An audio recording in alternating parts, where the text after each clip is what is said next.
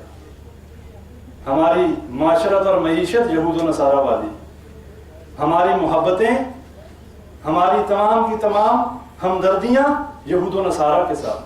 اللہ قرآن میں کہتا ہے وَلَن تَرْضَىٰ عَنْكَ الْيَهُودُ وَلَا النَّصَارَىٰ حَتَّىٰ تَتَّبِعَ مِلَّتَهُمْ، کہ یہ یہود و نصارہ تم سے ہرگز راضی نہیں ہوں گے.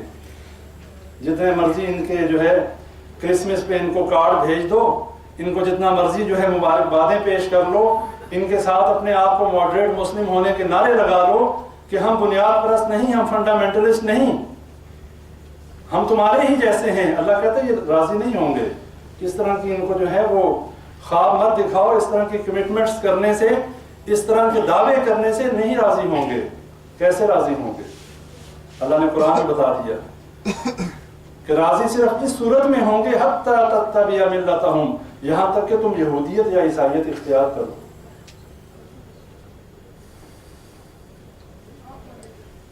ہمیں آج یہ سمجھنا چاہیے کہ اس دنیا میں آنے کا ہمارا مقصد کیا تھا. یہ مال و دولت اکٹھا کرنا، یہ بچوں کا پیدا کرنا، یہاں پر اچھا مستقبل اپنی اولاد کو دینا، یہاں پر ہر آسائش کو اکٹھا کرنا، یہ مقصد نہیں تھا. یہ تو ہماری ضرورت تھی جو آج ہمارا مقصد بن گیا. ہم نے اپنی ضرورتوں کو اپنا مقصد بنا لیا اور جو مقصد تھا اس کو فراموش کر دیا. یہ دنیا ایک مسافر خانہ تھا اور ہم نے مسافر خانے کو ہی اتنا سجا اور سنوار دیا، اب کسی کا مرنے کو دل ہی نہیں کرتا. اور اپنی گھروں کو، اپنی اولادوں کو اپنے ارد گرد نظر دوڑائیں. یہ جتنی بڑی بڑی بلڈنگیں اور جو سارا کچھ سلسلہ ہے، کہیں نظر آتا ہے کہ ہم نے مرنا ہے؟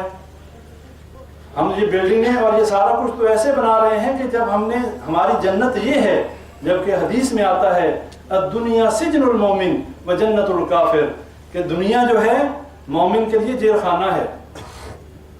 دنیا مومن کے لیے جیل کی مانند ہے، قید خانے کی مانند ہے. مومن دنیا کے اندر دل نہیں لگاتا. لیکن آج ہماری زندگی کا اگر ہم موازنہ کر لیں، اپنی زندگی کو جتنی 40-50 سال تو ہم سارے ہی گزار چکے، کچھ اس سے زیادہ بھی ہوں گے بھائی، لیکن دیکھ لیں کہ پہلے 10-20 سال جو ہیں وہ کچھ لوگوں کی زندگی تعلیم حاصل کرنے میں گزر جاتی ہے. کون سی؟ دنیا کی تعلیم. اس کے بعد نوکری ڈھونڈنے میں گزر جاتی ہے. جب نوکری مل جاتی ہے تو پھر اولاد کا مستقبل، اپنے گھر والوں، اپنے اہل و عیال کے مستقبل کی فکر جو ہے وہ انسان کو کچھ نہیں کرنے دیتی کہ ہم نے تو ان کی روزی روٹی کا بندوبست کرنا ہے. اس لیے ہمارا اللہ پہ تو ایمان ہے نہیں. ہمیں یہ ایمان تو ہے ہی نہیں کہ ہمیں رزق دینے والا اور ہمارے بال بچوں کو رزق دینے والا اللہ کی ذات ہے. وہی ہمیں رزق دیتا ہے، وہی ان کو رزق دیتا ہے. ہم یہ سوچتے ہیں اگر آج ہم مر گئے، کل ہمارے بچوں کا کیا ہوگا. آج جتنی زیادہ سے زیادہ دولت ہے اپنے بچوں کے لیے، اپنے گھر والوں کے لیے اکٹھی کر لیں تاکہ ہماری بعد میں آنے والی نسلوں کو مشکل نہ ہو. یہ مسلمان کا عقیدہ ہے، یہ ایک مومن کا عقیدہ ہے. اگر مسلمان اور مومن کا عقیدہ صحیح ہو، اللہ کے اوپر یقین صحیح ہو، تو اللہ کہتے ہیں میں ایسے تمہیں رزق دوں جیسے پرندے شام کو خالی پیٹ آتے ہیں اور صبح خالی پیٹ نکلتے ہیں اور شام کو پیٹ بھرے ہوتے ہیں، اگر توکل اللہ پہ ہو. لیکن ہمارا سارے کا سارا توکل، ہمارا سارے کا سارا یقین اپنے زور بازو پر ہے. ہم سمجھتے ہیں یہ چیز جو ملی ہے یہ ہمیں ہماری محنت سے ملی ہے. کتنے ہی لوگ ہیں سارا دن محنت کرتے ہیں، کچھ ہاتھ نہیں آتا. تو بھائیوں، یہاں آج اکٹھے ہونے کا مقصد صرف یہ ہے کہ ہم وہ سبق دوبارہ یاد کریں کہ ہم اس دنیا میں کیوں بھیجے گئے اور یہاں بھیجے جانے کے بعد ہمارے اوپر کون سی ذمہ داریاں عائد ہوتی ہیں۔ اس رزق کا وعدہ تو اللہ تبارک و تعالیٰ نے کر دیا، اور جب موت آ جانی ہے پھر ایک لمحہ بھی کسی کو مہلت نہیں ملنی۔ یہ ذہن میں رکھ لیں کہ ایسا نہیں ہوگا کہ کوئی شخص یہ کہے کہ اللہ تعالیٰ مجھے پتہ نہیں تھا، مجھے تھوڑی سی مہلت دے دے، میں صدقہ کر لوں، میں خیرات کر لوں۔ یہ نہیں ہو سکتا۔ جب موت کا وقت آ جاتا ہے پھر ایک سیکنڈ بھی جو ہے مہلت نہیں ملتی۔ ہماری زندگیاں جس نہج پہ گزر رہی ہیں اس سے ڈر ہے کہ ہم ہلاک نہ ہو جائیں۔ ہمیں اس عقیدہ توحید کو سمجھنا ہوگا کہ اللہ کے عقیدہ توحید سے مراد کیا ہے۔ کیا اللہ نے ہمیں اس دنیا میں اس لیے بھیجا؟ نبی اکرم صلی اللہ علیہ وسلم کی دعوت تھی کیا؟ نبی اکرم صلی اللہ علیہ وسلم نے کیا دعوت مشرکین مکہ کے سامنے رکھی؟ یا ایھا الناس قولوا لا الہ الا اللہ تفلحوا تملک الارض والعجم۔ اے لوگو، لا الہ الا اللہ کا اقرار کر لو، تفلحوا، تم فلاح پا جاؤ گے، تملک الارض والعجم، عرب و عجم کے مالک بنا دیے جاؤ گے۔ یہ آفر کس کے لیے تھی؟ یہ مشرکین مکہ کے لیے آفر تھی کہ اگر تم اللہ ہی کی عبادت کی طرف لوٹ آؤ، لات منات حبل اور عزا کا رد کر دو، تو تمہیں فلاح بھی ملے گی، تمہیں بادشاہت بھی ملے گی، تمہاری بادشاہتوں میں بھی کوئی فرق نہیں آئے گا۔ جن لوگوں نے اس دعوت پہ لبیک کہا، اللہ نے ان کی زندگیوں میں رضی اللہ عنہ و رضوا عنہ کے سرٹیفکیٹ دے دیے، اور جن لوگوں نے اس بات کے اوپر لبیک نہ کہا، جنہوں نے نبی اکرم صلی اللہ علیہ وسلم کی بات کو نہ مانا، ایسے لوگ بھی، ان کی مثال بھی قرآن میں ملتی ہے، تبت یدا ابی لہب و تب، کہ دونوں ہاتھ ابو لہب کے دونوں ہاتھ ٹوٹ گئے اور برباد ہو گیا۔ اب فیصلہ ہم نے کرنا ہے کہ اصل توحید ہے کیا۔ مشرکین مکہ کیا اللہ تعالیٰ کا انکار کرتے تھے؟ کیا وہ یہ سمجھتے تھے کہ اللہ ہے ہی نہیں؟ مشرکین مکہ توحید ربوبیت کا اقرار کرتے تھے، وہ اللہ کو رب مانتے تھے، انکار کرتے تھے وہ عبادات میں۔ ان کا عقیدہ اللہ قرآن میں بیان فرماتا ہے، ما نعبدہم الا لیقربونا الی اللہ زلفی۔ وہ کہتے تھے کہ ہم ان کی عبادت اس لیے کرتے ہیں کہ یہ ہمارے اللہ کے ہاں سفارشی ہیں، یہ ہمیں اللہ کے قریب کرتے ہیں۔ اور اگر آج ہم میں سے کسی کا یہ عقیدہ ہے، اگر ہم میں سے کوئی شخص یہ سمجھتا ہے کہ ہم غیر اللہ کے نام پہ نظر و نیاز اس لیے دیتے ہیں کہ یہ ہمارے اللہ کے ہاں سفارشی ہیں، بھائیوں مجھے یہ بتائیں کہ مشرکین مکہ کے اس عقیدے اور ہمارے عقیدے میں کیا فرق ہے؟ اللہ قرآن میں کہتے ہیں وَإِذَا سَأَلَكَ عِبَادِي عَنِّي فَإِنِّي قَرِيبٌ، کہ میرے بارے میں میرے بندے سوال کریں تو کہہ دیجئے میں قریب ہوں۔ اور ہم کہتے ہیں کہ اللہ ہماری سنتا نہیں اور ان کی موڑتا نہیں۔ یہ کون سا عقیدہ ہے؟ یہ عقیدہ ہمیں کس نے سکھایا؟ اللہ قرآن میں تو کہتا ہے کہ مجھ سے مانگو، میں سنتا ہوں، سننے والے کی پکار کو سنتا ہوں اور قبول کرتا ہوں۔ اور ہم کہتے ہیں کہ جب تک ہم کسی بزرگ کی قبر پہ جا کے وہاں پہ ذبح نہیں کریں گے، وہاں پہ قربانی نہیں کریں گے، وہاں پہ غیر اللہ کے نام پہ نظر و نیاز نہیں دیں گے، ہماری تو قبول ہی نہیں ہوگی۔ اور نبی اکرم صلی اللہ علیہ وسلم کیا کہتے ہیں؟ حدیث کے الفاظ ہیں، نبی صلی اللہ علیہ وسلم نے فرمایا لعن اللہ الیہود والنصارى اتخذوا قبور انبیائہم مساجد، کہ اللہ کی لعنت ہو یہودیوں اور نصرانیوں پر کہ جنہوں نے اپنے نبیوں کی قبروں کو سجدہ گاہ بنا لیا۔ اب آپ لوگ بڑے شعور والے بیٹھے ہیں، آپ میں سے سب کو یہ پتا ہے کہ نبی کا درجہ اونچا ہے یا بزرگ کا؟ کس کا درجہ اونچا ہے؟ نبی کا۔ نبی کا۔ اگر کسی نبی کی قبر کو سجدہ گاہ بنا لیا جائے اور نبی اکرم صلی اللہ علیہ وسلم کہنے والے ہوں لعن اللہ الیہود والنصارى اتخذوا قبور انبیائہم مساجد، اگر نبی کسی کے اوپر لعنت کرے تو اللہ قبول کرے گا کہ نہیں کرے گا؟ اور جب اللہ قبول کرے نبی صلی اللہ علیہ وسلم کی بات تو ان پہ لعنت ہوئی کہ نہیں ہوئی؟ اور جب لعنت ہوئی تو ہم سورہ فاتحہ ہر نماز میں پڑھتے ہیں غیر المغضوب علیہم ولا الضالین، کہ ایسے لوگوں کے رستے پہ نہ چلانا جن پر تیرا غضب ہوا اور جو گمراہ ہوئے. یہ کون ہے؟ یہ دونوں یہود و نصارہ ہیں. ایک پہ غضب ہوا، دوسرے گمراہ ہوئے. اور نبی صلی اللہ علیہ وسلم نے واضح لعنت فرما دی، اور اللہ تعالیٰ نبی کی بات کو رد نہیں کرتا، اس لیے کہ نبی مستجاب الدعا ہوتے ہیں، مستجاب الدعوات ہوتے ہیں. اور اگر کوئی اپنے نبیوں کی قبروں کو سجدہ گاہ بنائے اس پہ تو نبی صلی اللہ علیہ وسلم لعنت کریں. آج کا مسلمان اگر اپنے بزرگ کی قبر کو سجدہ گاہ بنائے تو وہ اس لعنت کا مستحق ہوا کہ نہ ہوا؟ یہ دین بڑا آسان ہے، اس کے ہر سوال کا جواب اس دین کے اندر موجود ہے. اگر کوئی یہ کہتا ہے کہ ہم دین کو سمجھ نہیں سکتے، اگر کوئی یہ سمجھتا ہے کہ یہ دین بڑا مشکل ہے، اس کے لیے ہمیں بہت سارے علوم سیکھنے کی ضرورت ہے، اس نے پھر قرآن نہیں پڑھا. اس نے قرآن نہیں پڑھا. قرآن میں اللہ کیا کہتا ہے؟ اب اللہ کی بات سچی، اللہ کے قرآن کی بات سچی، یا آج ہمارے بھائیوں کی بات سچی؟ اور اللہ کہتا ہے وَلَقَدْ يَسَّرْنَا الْقُرْآنَ لِلذِّكْرِ فَهَلْ مِن مُدَّكِرٍ. کیا معنی؟ ہم نے اس کتاب کو آسان نازل کیا. غور و فکر کے لیے کوئی ہے تدبر کرنے والا؟ کوئی ہے غور و فکر کرنے والا؟ کیا آج جس دور میں ہم زندگیاں گزار رہے ہیں، اس دور میں کیا ہم اس اللہ کی کتاب کو نہیں سمجھ سکتے؟ کیا کتنی زبانوں میں اس کلام پاک کا ترجمہ ہو چکا؟ اللہ کی توحید کا بیان اس میں اتنا کھلا اور واضح موجود ہے. کوئی شخص قرآن کا ترجمہ پڑھے اور کھلے دل سے پڑھے، جو مرضی کر لے انشاءاللہ وہ اللہ کے ساتھ شرک نہیں کر سکتا. اللہ نے نبیوں کا نام لے کر فرمایا کہ اگر یہ بھی شرک کرتے ان کے بھی اعمال ضائع ہو جاتے. نبی تو معصوم من الخطا ہوتے ہیں، نبیوں نے تو گناہ نہیں کرنے ہوتے، نبیوں نے تو معصیت نہیں کرنی ہوتی، لیکن اللہ نے اس شرک کی مذمت میں یہ اتنا بڑا ظلم ہے کہ حضرت لقمان علیہ السلام سورہ لقمان میں فرماتے ہیں یا بنیا لا تشرک باللہ ان الشرک لظلم عظیم. اے بیٹے، اپنے بیٹے کو نصیحت کی حضرت لقمان علیہ السلام نے کہ اے بیٹے اللہ کے ساتھ شرک نہ کرنا. کیوں؟ ان الشرک لظلم عظیم. یہ شرک جو ہے بہت بڑا ظلم ہے. لیکن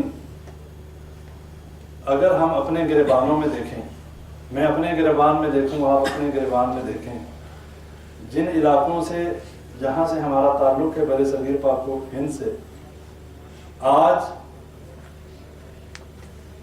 ہمارے ہی بہن اور بھائی، ہمارے ہی خاندان اور ہماری ہی برادریاں، کتنے لوگ ہیں جو اللہ کی توحید کو سمجھنے والے ہیں. کیا کچھ نہیں ہو رہا ہمارے گلی محلوں میں؟ یہ کون سے دین کی دعوت ہے کہ ہمارے ملک میں کتنے ہی شرک کے اڈے موجود ہیں، لیکن ہم بڑے مزے سے، ہمارے صحت پہ کوئی فرق نہیں پڑتا کہ کوئی اللہ کے ساتھ شرک کرے، جبکہ اللہ قرآن میں کہتا ہے کہ یہ ظلم عظیم ہے. اس سے بڑا ظلم کوئی نہیں. اللہ نے جنت حرام کر دی. اللہ قرآن میں فرماتا ہے ان اللہ لا یغفر ان یشرک بہ ویغفر ما دون ذلک لمن یشاء.